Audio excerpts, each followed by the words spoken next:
గాంధీ ఆస్పత్రిలో మరణాల విషయంలో రేవంత్ రెడ్డి ప్రభుత్వానికి మద్దతు తెలిపిన బీజేపీ ఎంపీ రఘునందన్ రావు, గాంధీ ఒక్క ఆసుపత్రిలో తప్పు జరిగితే ఏమి అవుతుంది? రేవంత్ రెడ్డి వచ్చి 5 నెలలే అయితుంది కదా, అప్పుడే మార్పు కావాలి అంటే ఎలా అని రఘునందన్ రావు అన్నారు. అధికారం కోల్పోయినటువంటి బాధలో కేటీఆర్ గారు, కేసీఆర్ గారి కుటుంబ సభ్యులు అర్థరహితమైనటువంటి అవగాహన లేనటువంటి మాటలు మాట్లాడుతున్నారని నేను అంటున్నాను. ఎందుకంటే ఒక హాస్పిటల్లో పొరపాటున ఎక్కడైనా జరిగితే జరిగి ఉంటుంది, ఇన్సిడెంట్ జరగలేదని నేను అంటలేను.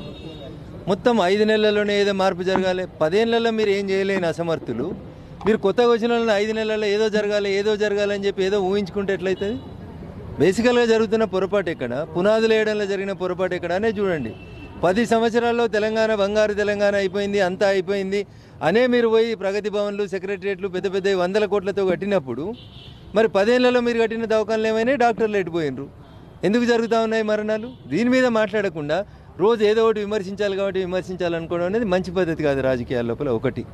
2, if there is any specific case గురించి మాట్లాడుకుందాం, ఆ ఊరికి పోవాలి, మాట్లాడుకోవాలి. రైతుల ఆత్మహత్యలు మీ కాలంలో 10 ఏళ్ళు సాగినాయి, ఇప్పుడు కూడా జరుగుతూనే ఉన్నాయి. So how you will compare it? You have any statistics అంటే నో స్టాటిస్టిక్స్. మా కాలంలో రైతుల ఆత్మహత్యలు జరగలేదు అని చెప్తారు. జరగలేదా అన్న? ఫామ్ హౌస్ కాడికి పోయి మా దౌలతాబాద్ రైతే ఊరేసుకున్నాడు. దానికి there is no answer from the TRS.